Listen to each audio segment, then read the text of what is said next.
name's Kelly Heger.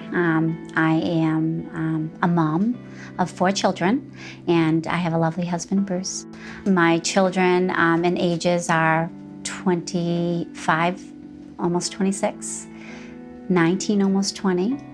That's Brett and Brian. Brian's first, then Brett. And Jenna just graduated high school, and she's 18. And then, of course, my special Jillian, who's 23 years old. I'm a registered nurse, and I became a nurse basically because of Jillian. She inspired me to go back to school.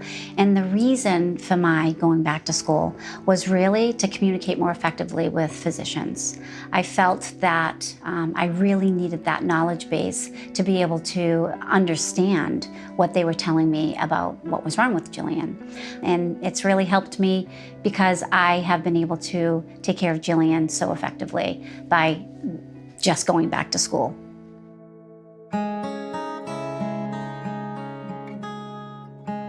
So when Jillian was born, we were quite excited. We went home from the hospital with this beautiful, tiny little baby, and we were thrilled.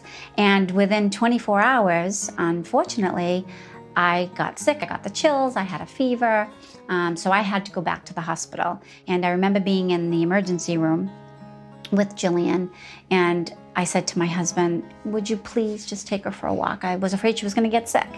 So he's like, I got it, okay, I'll go. And so he went up to the mother infant unit where we had just left the night before. And I wasn't supposed to be in the emergency room either, so I was also supposed to be in the mother infant unit. So I went up there to be examined. I stood outside the elevator, just in the hallway, just pacing around, waiting for my next instruction. And a nurse came out and happened to see me, and she was asking why I was back there. And I told her what was going on with my wife. She was one of the nurses that was there for the few days that we were there. And she was like, wow, look at you, you look like a big proud daddy. And I was like, oh yeah, and I love my little baby. And I kissed her on the forehead. And right then I said, yeah, but you know, every time I kiss her, she just seems so cold. She goes, oh, let me take her, I'll take her temperature. She tried to take my daughter's temperature and then started tapping on the thermometer like it wasn't working. And she said, I gotta get another thermometer. She hands the baby back to me, and she leaves the room, comes back, another digital thermometer, and she starts taking her temperature again. That's when she got up really fast and turned to me and said, I'm gonna take the baby to see the girls. And again, I thought it was really odd. I sat there for a few seconds thinking about it, and she had left the room. And I said, I didn't want to alarm Kelly, so I said, I had no idea it was. Hey, Kel, I'll be right back. I'm gonna go see where Jilly is. And the second I left the room, it was like code blue. Everything was crazy out in the hallway. And they told me that Jillian was having a serious issue. And they put her in my shirt to keep her warm. Her temperature was so low that she would have died within 3 hours. And had we not gone to the hospital, we wouldn't have known. We stayed in the hospital for over a month maybe, and they did every test they could do. All the metabolic tests, all the blood tests. They did a test for Down syndrome. She had severe ptosis of her eyes, so her eyes were extremely droopy. And so they were asking us all kinds of questions about, does anybody in your family have X, Y, and Z? But everything came back normal. So we went home with a baby that we thought was normal. And around, I'm gonna say 3 or 4 months, I noticed, I knew something was kind of off with just feeling her, and the way she felt in my arms. She kind of felt like floppy, like just kind of like listless. She slept 20 hours a day, didn't really open her eyes a lot. She had trouble feeding. She wasn't feeding very well. But I knew something was not right, but not quite sure because you're a new mom. And then, your pediatrician, your visits, they would be like, no, she's doing fine.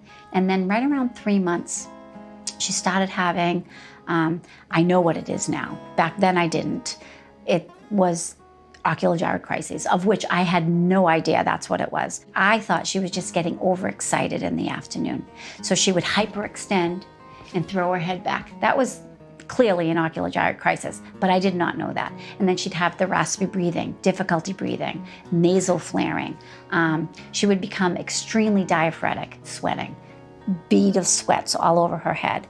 all over the forehead, all over the top of her head. She would just bead with sweat.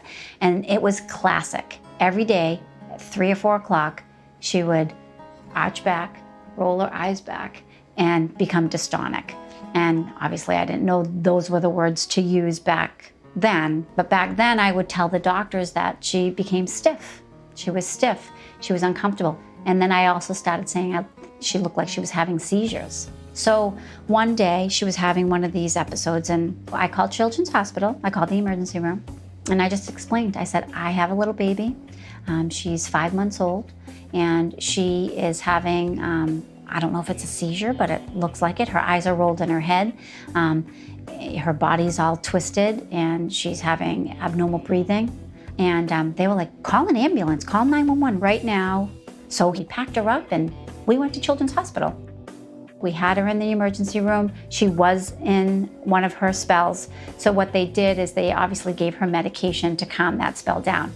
But thankfully, the doctor that was on call that weekend was Dr. Swoboda, who diagnosed the first case in our country 2 months prior. And we were just by chance lucky. Lucky that, I wouldn't say lucky, but for us, we felt we had a diagnosis when we met her. She basically said to us straight up, I can't tell you that this is what it is, but I'm almost positive this is what it is. She did the workup, she did a spinal tap, and 2 months later, we got the diagnosis, and that's when life took a different turn. It's Aadc Deficiency. So Jillian was diagnosed at 5.5 months. She was the youngest child to be diagnosed with this disease and the 4th child in the world. I want to say in the beginning, we were kind of almost relieved to have a diagnosis. It was a big deal. The hard part came when the disease started to progress.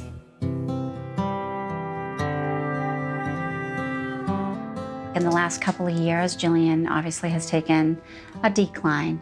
She got the trach, and the trach kind of was a big, huge thing to get over. It was tough. She had severe neurostorming, severe dystonia. A year, almost 2 years ago, she got her PICC line, so she has to be IV fed instead of fed through her J or G tube. She's just beaten so many odds. Part of her journey is my husband and I and our family's journey. And right now, every day, I come into Jillian's room, and I mean, obviously I need help. I can't do this 24/7. So we do have nursing to help us, not as much as we need.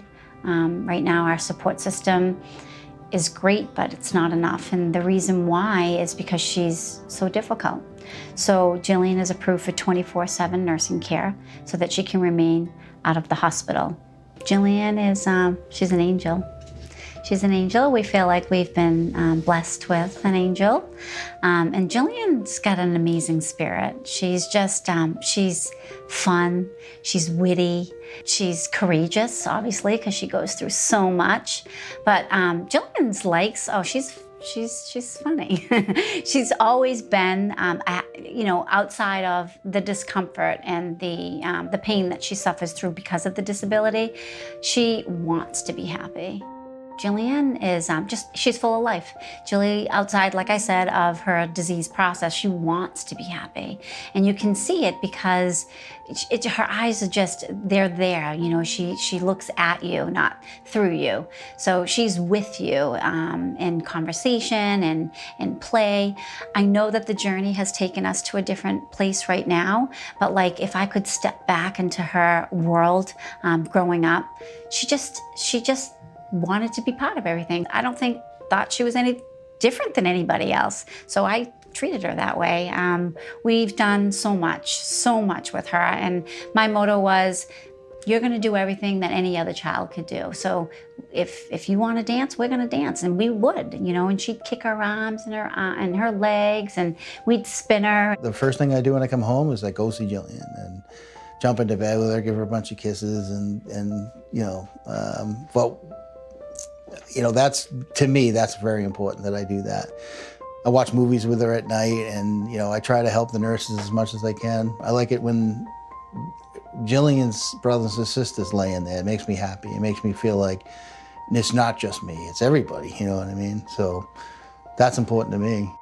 We'd go, kids like sledding. She didn't miss out on sledding. We'd toboggan, we'd go tubing we called it tubing in a sled, but we also tubed in the lake. She loved to make snow angels and catch the snowflakes on her face. I would obviously help her with her arms and her legs so that she could make the angels. She loves walks. She loves to go for her walks and loves to be in the back porch and, loves swimming. We haven't been able to go since the trach. Loves to just be part of everything, loves to sit by the fire, loves the wind in her face, loves the beach. So she just like any other kid, she just wants to be part of it. And I feel that's something that we felt really good about, is that we didn't treat her differently. Jilly just loves life. There was days that we do simple things, like when all the kids are outside rollerblading, she bought Jilly some roller skates and she took her out there and held her and got her roller skating with the kids, and she was laughing. It was insane. It was like so good. Simple things, you gotta do it all.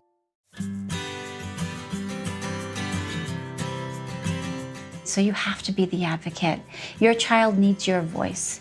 My biggest advice is to do your best to embrace what you've been given. I know it's sad, it's hard, especially new diagnosed families, but embrace it and get all the information that you can possibly get.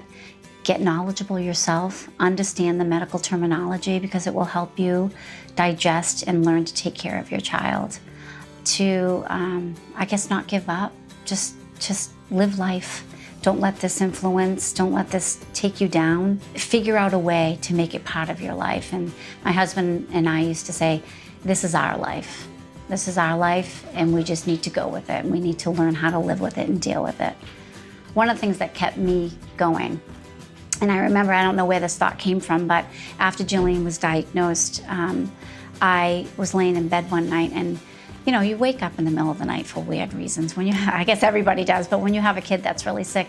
And I came up with this saying, and it's been her saying from the gate. It's, one day I will walk, one day I will talk, today I can smile.